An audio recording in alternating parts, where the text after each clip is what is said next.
ለታዳጊ ልጆቻችን ስለ ስርዓተ ጾታ ማስተማር ያለብን ከመቼ ጀምሮ ነው? ብዙ ወላጅ በዚህ ዙሪያ ልጆቹን ማስተማር ወይም ማወያየት በጣም ይከብዳል። ምክንያቱም ልጁን ቶሎ ባለጌ ያደረገው ይመስላል ወይም ደግሞ ልጆቻችን ቶሎ የሚበላሽብን ይመስልናል። ግን ያ አይደለም። በዛሬ ቪዲዮ ለየት ባለ ሁኔታ ወላጆች ለልጆቻችሁ መስጠት ያለባችሁን ስርዓተ ጾታ በእድሜ ከፋፍዬ እነግራችኋለሁ። ቪዲዮን እስከ መጨረሻው ይመልከቱ። ለዚህ ዩቲዩብ ቻናል አዲስ የሆናችሁ ሰዎች ይህ ብሩክ ኪድስ የሚባል የዩቲዩብ ቻናል ነው። ዘውትር ሰኞ፣ ሮብና ዓርብ አዳዲስ መረጃዎችን ለእናንተ ለወላጆች የምናቀርብበት ነው። ምናልባት ቤተሰብ ካልሆናችሁ ቤተሰብ ሆኖ ተጋብዛችኋል። እኔ ዶክተር ፋሲል ነኝ፣ የህፃናት ስፔሻሊስት ሐኪም ከብሩክ ኪድስ ልዩ ህፃናትና ታዳጊዎች ክሊኒክ። አብራችሁን ቆዩ።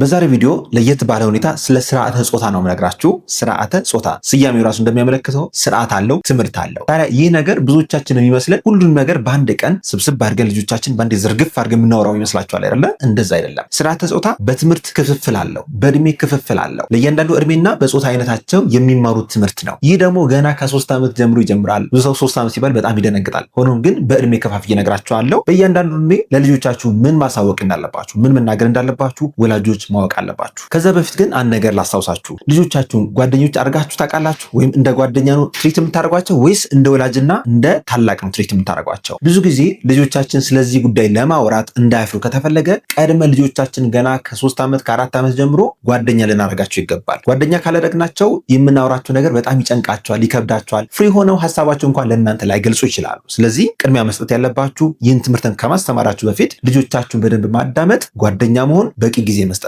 ይህ መሰረታዊ የሚባል የትምህርቱ አካል ነው። ስለዚህ እንደነገርኳችሁ ይህ ነገር በእድሜ ክፍፍሎች አለው። ስለዚህ የመጀመሪያው እድሜ ከ3 ዓመት እስከ 7 ዓመት ላሉ ህፃናት የምናስተምረው ትምህርት ይቀድማል። በዚህ ጊዜ ማስተማር ያለብን አንደኛው ነገር የአካል የጾታ ክፍሎቻቸው ፕራይቬት አካል እንደሆኑ ማወቅ አለባቸው። ወይም የራሳቸው አካል ብቻ እንደሆነ ማንም መንካት እንደሌለበት፣ አንድም ሰው ያን ቦታ ከነካ ደግሞ ወይ ለአስተማሪ ወይም ደግሞ ለወላጅ ማሳወቅ እንዳለባቸው የመጀመሪያ ማስተማር ያለባቸው ይህን ነው። ይህን የአካላቸውን ክፍል ለነሱ ቀላል የሚባል ስያሜ ሰጣችሁ በአይምሯቸው እንዲቀመጥ ማድረግ አለባችሁ። ማንኛውም ሰው ይህን ነገር የመንካት መብት የለውም ከወላጅ በስተቀር ብላችሁ በተደጋጋሚ በየቀኑ እየጠየቃችሁ በጨዋታ መልክ እያደረጋችሁ ልታስተምሯቸው ይገባል። ሁለተኛ ማስተማር ያለባችሁ ከ3 ዓመት እስከ 7 ዓመት ላሉ ህፃናት ማሳወቅ ያለባችሁ ነገር ቦዲ ሪስፔክት፣ ሰልፍ ሪስፔክት፣ ለራሳቸው ቦታ እንዲሰጡ፣ ራሳቸውን እንዲያስከብሩ፣ የማይነኩ ቦታዎችን በትክክል ፕራይቬት ቦታው ከለያችሁ በኋላ ራሳቸውን እንዲያከብሩ፣ ሌላውንም እንዲያከብሩ፣ የራሳቸው ብቻ አይደለም የሌላውንም እንዲያከብሩ ማድረግ ይኖርባችኋል ማለት ነው። ሌላው በዚህ እድሜ ማሳወቅ ያለባችሁ ነገር ደግሞ ልጆች ከእናት እንደሚወለዱ ተፈጥሯዊ በሆነ ወይም ቀላል በሆነ ነገር ልጆቻችን ልናስተምራቸው ይገባል። ከእናት ሆድ ውስጥ ልጅ ይፈጠራል፣ ልጅ ይወለዳል የሚለው ይህን ቀላል የሆነውን አናቶሚ ማስረዳት። የሌላ ዲቴል የሆኑ መረጃዎችን በኋላ በእድሜያቸው እየጨመራችሁ መሄድ ትችላላችሁ። የመጀመሪያው ስቴፕ ግን የሰው ልጅ ከእናት እንደሚወለድ በቀላል አማርኛ መንገር ማስተማር። ከዛ ለእናቶች ደግሞ ክብር እንዲሰጣቸው ማድረግ ይኖርባቸዋል። በነገራችን ላይ ይህን ስናደርግ ቤተሰብ ውስጥ የሚደረገው ማንኛውም እንቅስቃሴ ለእነሱ ትምህርት ነው። ለምሳሌ አባት ለእናት የሚሰጠው ክብር ሊሆን ይችላል። አባት ለልጆች የሚሰጠው ክብር፣ ለሌላ ሰው የሚሰጠው ክብር ለነሱ ክብርን ያጎናጽፋቸው ወይም ሰው ማክበር እንዳለባቸው፣ የሰው አካል ፕራይቬት እንደሆነ ክቡር እንደሆነ ማወቅ ይጀምራሉ። ያን ስናደርግ እኛም ለልጆቻችን ጠንቃቃ መሆን አለብን ማለት ነው። በነገራችን ላይ ልጆች ከሚነገራቸው ይልቅ እኛ የምናደርገውን ማድረግ ነው የሚቀላቸው። ስለዚህ ይሄ በቲዮሪ ደረጃ ከማስተማር ይልቅ በአካል በተግባር እየተገበርን ደግሞ ማሳየት ይኖርብናል ማለት ነው። ክፍት የስራ ቦታ ለህፃናት ነርሶች። ብሩክ ኪድስ ልዩ የህፃናትና ታዳጊዎች ክሊኒክ ልምድ ያላቸውን የህፃናት ነርሶች አወዳድሮ መቅጠር ይፈልጋል። ብዛት 2 በትምህርት ደረጃ በነርሲንግ ዲፕሎማ ወይም ዲግሪ ያለው ወይም ያላት፣ የስራ ልምድ በህፃናት ህክምና ተቋማት ላይ 2 ዓመትና ከዛ በላይ ልምድ ያለው ወይም ያላት፣ ደሞዝ በስምምነት፣ ታካሚዎችን በትዕግስትና በፍቅር ማስተናገድ የሚችል ወይም የምትችል፣ የማታ ስራ ወይም ዲዩቲ ማደር የሚችል፣ የስራ አድራሻ አዲስ አበባ ጦር ኃይሎች። አመልካቾች ሲቪ እና ፎቶቸውን ከታች ባስቀመጥነው የቴሌግራም ሊንክ ወይም ብሩክ ኪድስ ክሊኒክ ላይ ወይም 0963 55 55 52 ላይ መላክ ይችላሉ። ሌላውም ነግራችሁ ከ3 ዓመት እስከ 7 ዓመት ያሉ ልጆችን ሁልጊዜ መንገር ያለባችሁ ነገር ለቤተሰብ ለእናት ለአባት ምንም የሚደበቅ ነገር እንደሌለ፣ ትምህርት ቤት የተፈጠረው ቤት ውስጥ የተፈጠረው የትኛውም ቦታ ላይ ሚስጥር የሚባል ነገር የለም። በሚስጥር የሚጫወቱት ጨዋታ ካለ እሱ አደገኛ እንደሆነ ልትነግሯቸው ይገባል። ለምሳሌ ትምህርት ቤት አንድ ጓደኛውን ጠርታ እከሌ ለእናትሽ ወይ ለአባትሽ አትናገሪና ይህን ጨዋታ እንጫወት ካለች ወይም እንደዚህ ካለች ይህ ትክክል አይደለም፣ ያ ጨዋታ አደጋ አለው ብላችሁ ገና ከልጅነታቸው ሚስጥራዊ እንዲሆኑ ከእናንተ ጋር እንዲጎዳኙ ማድረግ ይኖርባቸዋል። ሚስጥር የሚደብቁ ከሆነ በዚህ እድሜያቸው ከእናንተ የሚሸሹ ከሆነ እሱ አደጋ ሊፈጥርባችሁ ይችላል። ስለዚህ መጀመሪያ ማሳወቅ ያለባችሁ ለልጆቻችሁ ሚስጥር የሚባል ነገር በእናንተ በልጆቻችሁ መካከል አይኖርም፣ ወይም ፍጹም የሆነ አንድነትን መፍጠር ይኖርባቸዋል ማለት ነው። ከ3 ዓመት እስከ 7 ዓመት ያሉ ህጻናት ነገሮችን በአመክንዮ ወይም በሎጂክ ማሰብ አይችሉም። አይምሯቸው እዛ ደረጃ የደረሱ አይደሉም እና ነገሮችን በሎጂክ ለማሳመን አትሞክሩ። ተፈጥሯዊ በሆነ መልኩ በጨዋታ መልኩ ብታስረዷቸው ይቀላቸዋል። ሁለተኛው የእድሜ ክልል ደግሞ ከ7 ዓመት እስከ 11 ዓመት ያሉ ህጻናትን ይመለከታል። በዚህ እድሜ ሎጂካል የሆነ ቲንኪንግ ማሰብ ይጀምራሉ። አናቶሚን ወይም ደግሞ ተፈጥሮ ማገናዘብ ይጀምራሉ። የራሳቸውን ተፈጥሮ፣ የሰውን ተፈጥሮ፣ የነሱን ሐሳብ፣ የሌላውን ሐሳብ መቀበል እና የሌላውን ሐሳብ ማጣጣም ይጀምራሉ። ይህ ሎጂካል ቲንኪንግ የሚጀምሩበት እድሜ ነው። ስለዚህ በዚህ እድሜ ደግሞ ከፍ ያሉ እውቀቶችን ከፍ ያሉ ትምህርቶችን ጾታዊ ትምህርቶችን ልታስተምሯቸው ይገባል። በዚህ ጊዜ ብዙ ጊዜ የሚያጋጥመን ህጻናት ማፈር ይጀምራሉ። ስለ ጾታዊ ነገሮች እንዳይወሩ መፍራት ይጀምራሉ፣ ማፈር ይጀምራሉ፣ አይናፋር ይሆናሉ። ያንን አይናፋርነት እንዲያወጡ መጀመሪያ እኛ ከነሱ ጋር ጓደኛ መሆን ይኖርብናል። በነገራችን ላይ አንድ የምነግራችሁ ነገር ወላጆች ልጆቻችሁ ላይ በደንብ ኢንፍሉዌንስ ማድረግ የምትችሉት እድሜያቸው እስከ 14 ዓመት ባለው ጊዜ ነው። በዚህ እድሜ ስራችሁን ካልሰራችሁ ከ14 ዓመት በኋላ ተውት። ብዙ ጊዜ ኢንፍሉዌንስ አይደረጉ፣ እናንተ በምትሏቸው ላይመሩ ይችላሉ።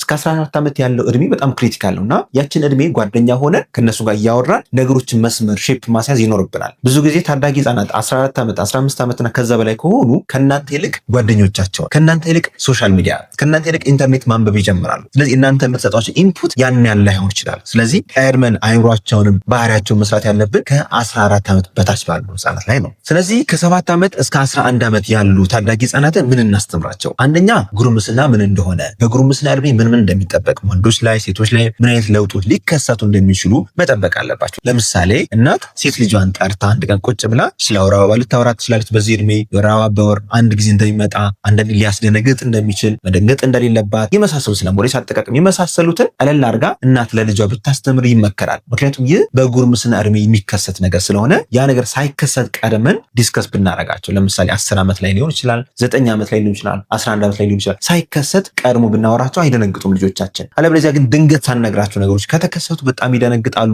በጣም ማፈር ይጀምራሉ። ተፈጥሯዊ ነገር ያለ አይመስላቸውም። ያንን ማስወገድ ይኖርባቸዋል። ሌላው ከ7 ዓመት እስከ 11 ዓመት ላሉ ታዳጊ ህጻናት ማስተማር ያለባችሁ ስለ ጾታዊ ጥቃት ነው። ጾታዊ ጥቃት ወንዶችም ላይ ሊደርስ ይችላል፣ ሴቶችም ላይ ሊደርስ ይችላል። ይህንን ለመከላከል ደግሞ ምን ማድረግ አለባቸው? አንደኛ ለብቻቸው ጭር ያለ ቦታ መገኘት የለባቸውም። ሁለተኛ አደጋ ሊያስከስቱ የሚችሉ ቦታዎችን መጠንቀቅ ይኖርባቸዋል። ሶስተኛ ለአደጋ የሚያጋልጡ የሚባሉ ሰዎችን በደንብ መለየት ይኖርባቸዋል። ለምሳሌ አንድ ሽማግሌ ወይም ደግሞ አንድ ሰው እርዱኝ ስላለ ብቻ ያ ሰው በትክክል ተቸግሮ ላይሆን ይችላል። አደጋ ሊያደርስባቸውም ይችላል። የሆነ ቦታ አድርሱኝ ወይ አሻግሩኝ ይሉና ነገሮችን በመቀባት ሊያፈዟቸው እንደሚችሉ፣ አደጋ ሊያደርሱባቸው እንደሚችሉ ሰዎችን እንዲጠራጠሩ፣ እንዲፈሩ ሳይሆን እንዲጠራጠሩ፣ ጠንቃቃ እንዲሆኑ ማድረግ ይኖርባቸዋል። ድንገት አይበለውና የጾታዊ ጥቃት ደርሶባቸው ከሆነ ደግሞ ምንም ሳያፍሩ ለወላጆቻቸው በደንብ መናገር እንዳለባቸው ካሁኑ ማሳወቅ ይኖርብናል። ብዙ ጊዜ የጾታዊ ጥቃት ከደረሰ በኋላ በጣም ስለሚሸማቀቁ ታዳጊ ህጻናት ለወላጆቻቸው ማውራት በጣም ይከብዳቸዋል። ስለዚህ ያንን ቀድመን እኛ ከነገርናቸው እንዲህ ካረጓችሁ፣ እንዲህ ካስገደዷችሁ ይህ በአፋጣኝ መፍትሄ ስላለው ቶሎ ህክምናም ስለሚፈልግ ቶሎ ለኔ ንገሩኝ፣ ይህ ነገር እንዳይከሰት ግን ይሄን ነገር አድርጉ ብላችሁ አይምሯቸውን ካሁኑ ሬዲ ማድረግ ይኖርባችኋል ማለት ነው። ስለዚህ ሁለተኛውን የእድሜ ክልል ጨረስን። አሁን ከ12 ዓመት እስከ 18 ዓመት ያሉ ታዳጊ ህጻናትን ወይም ደግሞ ጎረምሳዎችን በተመለከተ ማስተማር ያለባችሁ ነገር አለ። አንደኛ ማስተማር ያለባችሁ ስለ ጾታዊ ግንኙነት ወይም ስለ ወሲብ ምን ያህል ችግር ሊደርስባቸው እንደሚችል፣ በተለይ ደግሞ ያለ ጊዜው ያለ እድሜያቸው የሚጀምሩ ከሆነ ከፍተኛውን ኢሞሽናል ዲስተርባንስ ሊያጋጥማቸው እንደሚችል፣ በዚህ እድሜ የስሜት ብስለት ገና ያልዳበረ ስለሆነ ይህ ነገር ድንገት ቢገቡበት ከፍተኛ አደጋ ሊያስከስተባቸው እንደሚችል ቀስ አድርጋችሁ ልትነግሯቸው ይገባል። በመቆጣት ወይም በማስፈራራት ወይም በማንጓጠጥ ሳይሆን ነገሮችን ተፈጥሯዊ በሆነ ሁኔታ ቀስ አድርጋችሁ ልታስረዳቸው ይገባል። ከ12 ዓመት እስከ 18 ዓመት ያለው ጊዜ ሪል የሆነ ፍቅር ላይጀምር ይችላል። ያ ማለት ስሜታዊ ሊሆኑ ይችላሉ ህጻናት፣ ታዳጊ ህጻናት ወንዶችም ሴቶችም ስሜታዊ ሊሆኑ ይችላሉ። ተፈጥሯቸው ሊያዛቸው ይችላል። ይህ ነገር ግን አደጋ ምን ያህል ሊያስከስት እንደሚችል ቀድመን ካሳወቅናቸው ከዛ ነገር ሊቆጠቡ ይችላሉ። ሌላውም ነግራችሁ ከ12 ዓመት እስከ 18 ዓመት ያሉ ህጻናትን በተቻለ መጠን የመንፈሳዊ ትምህርትን ልታስተምሯቸው ይገባል። በተለይ ፈሪሃ እግዚአብሔር ካላቸው አምላካዊን ሰው የሚፈሩ ከሆነ ወደዚህ ወደ አላስፈላጊ የህይወት ነገር ውስጥ እንዳይገቡ የሚይዛቸው ነገር ይኖራል። ወይም እግዚአብሔር ያየኛል፣ አምላክ ያየኛል፣ አላህ ያየኛል የሚለው ነገር አይምሯቸው አንድ ከያዘ ሁልጊዜ ከእናንተ ይልቅ አምላክ መፍራት ይጀምራሉ። ስለዚህ እሱን ማዳበር ከእናንተ ከወላጆች ይጠበቃል። ሌላው በዚህ እድሜ ልታስተምራቸው የሚገባ ስለ ንጽህና፣ ስለ ክብረ ንጽህና መጠበቅና ስለ ጥቅሞቹ። ይህን ነገር ሞሮፍ ከመንፈሳዊ ዓለም ጋር አያይዛችሁ ብታስረዷቸው አይምሯቸውም ለዛ ነገር ሬዲ ሊሆን ይችላል። አሁን እንደዚህ ትምህርቶች ላይ ወላጆች ብዙ ጊዜ የሚሰሩት ስህተት አንደኛ ስለ ወሲብ ታቡ አድርገው ያስባል፣ ወይም ደግሞ ማህበረሰብ ውስጥ መወራት የሌለበት በጣም ነውር የሆነ ነገር ብለው ስለሚያስቡ በግልጽ ስለማያወሩ ልጆቻቸው ኤክስፕሎር ማድረግ ይጀምራሉ። አሁን በዚህ እድሜ በተለይ በጉርምስና እድሜ አሁን ሁሉም ስልክ ስለያዘ ሁሉም ኢንተርኔቱን ደግሞ ከከፈቱት አላስፈላጊ የሆኑ ምስሎችን አላስፈላጊ ነገሮችን ስለሚሰጣቸው ያን ነገር የበለጠ ኪዩሪየስ ያደርጋቸዋል። ጾታቸውን መለማመድ ይጀምራሉ። ስለዚህ አላስፈላጊ የስሜት ግንኙነት ስለሚገቡ ያንን እድሜ በደንብ ልትገሯቸው ይገባል። ይህን ለማድረግ ደግሞ ወሳኙ ነገር ጓደኛ መሆን ወሳኝ ነው። ጓደኛ ካልሆናችሁ ይህ ነገር በፍጹም ሊያወራችሁ አይችሉም። ከዚህ በኋላ ደግሞ የምነግራችሁ ነገር እድሜያቸው 16 ዓመትና ከዛ በላይ ከሆነ ወይ 18 ዓመትና ከዛ በላይ ከሆነ ማውራት ያለባችሁ ትክክለኛው ነገር ነው። አንደኛ ልትነግሯቸው የሚገባው ስለ ሪሌሽንሺፕ ወይም ስለ ፍቅር ግንኙነት በተመለከተ ትክክለኛ ሪሌሽንሺፕ ወይም የፍቅር ግንኙነት ምን ሊመስል እንደሚችል፣ ትክክለኛ ግንኙነት የትክክለኛውና እውነተኛ ግንኙነት ከሆነ ምን ምን ባህሪ ያሳያል። አሁን እውነተኛ ግንኙነት ከሆነ አያስጨንቅም፣ አያጣደፍም፣ ወደ ጾታዊ ግንኙነት አያሯሩጥም፣ ወይም ደግሞ ዓላማ ያለው ይሆናል። እንደዚህ አይነት ትክክለኛ ሪሌሽንሺፖች ክራይቴሪያ ያላቸው እዛ ነገር ውስጥ ቀድሞ ዘለው ከመግባታቸው በፊት እናንተ ተፈጥሯዊ የሆነውን ትክክለኛ የሆነውና የሚመከረውን አይነት ሪሌሽንሺፕ ምን እንደሚመስል ባህሪውን ትክክለኛ ሰው ምን እንደሚመስል ለወንዶችም ለሴቶችም ልታስተምሯቸው ይገባል። ከምንም በላይ ደግሞ ለትምህርታቸውና ለዓላማቸው ቅድሚያ መስጠት እንዳለባቸው፣ በዚህ እድሜ ላይ እንደዚህ አይነት ነገሮች መጀመር እንደሌለባቸው፣ ሆኖም ግን ድንገት እንኳን ቢጀመሩ ለእናንተ እንዲያማክሯችሁ ጊዜ ሰጣችሁ ልታዋራቸው ይገባል። በዚህ እድሜ ላይ እኛ ወላጆቻቸውን እንደ አማካሪ ከተጠቀሙን ሰክሰስፉል ሆነናል ማለት ነው። ብዙዎች ወጣቶች በዚህ እድሜ ወላጆቻቸውን እንደ አማካሪ አይቆጥሩም። ብዙ ጊዜ የሚያማክሩት ጓደኞቻቸውን በዚህ ጉዳይ ላይ። እናንተን ግን አማከሩ ማለት ስራችሁን በትክክል ሰርታችኋል ማለት ነው፣ ወይም ስራችሁን አጠናቃችኋል ማለት ነው። ትክክለኛ ሪሌሽንሺፕ፣ ትክክለኛ የሆነ የእናትና የልጅ የአባትና የልጅ ሪሌሽንሺፕ ፈጥራችኋል ማለት ነው። ከዚህ በኋላ ልጆች ወደ አደጋ የሚሄድ እድላቸው በጣም ዝቅተኛ ነው። ምክንያቱም ሁሉም ነገር መጥተው እናንተ የሚያዋሯችሁ ከሆነ ነገሮች አለቁ፣ እናንተ መስመር ታስይዟቸዋላችሁ ማለት ነው። ስለዚህ ይህን ነገር በእድሜ ከፋፍላችሁ ልታስተምሯቸው ይገባል ማለት ነው። ከዚህ በተጨማሪ ደግሞ ሌሎች የጾታዊ ትምህርቶችን እናንተም እያነበባችሁ ምን ማስተማር እንዳለባችሁ እያነበባችሁ አእምሯችሁን ልታሰፉ ልጆቻችሁን አእምሮ ልታሰፉ ይገባል ማለት ነው። ለዛሬ ያለኝ መረጃ ይህን ይመስላል። መረጃውን ከወደዳችሁት ላይክ አድርጉ። ሀሳብ አስተያየት ካላችሁ ወይም ያልገባችሁ ነገር ካለ ከታች ኮሜንት ላይ ጻፉልን። በእናንተም በልጆቻችሁም የደረሰም ነገርም ካለ ለሌላውም ትምህርት ስለሚሆን ከታች ኮሜንት ላይ አስፍሩልን። ዶክተር ፋሲል ነኝ፣ የህፃናት ስፔሻሊስት ሐኪም ከብሩክ ኪድስ ልዩ የህፃናትና ታዳጊዎች ክሊኒክ። መልካም ጊዜ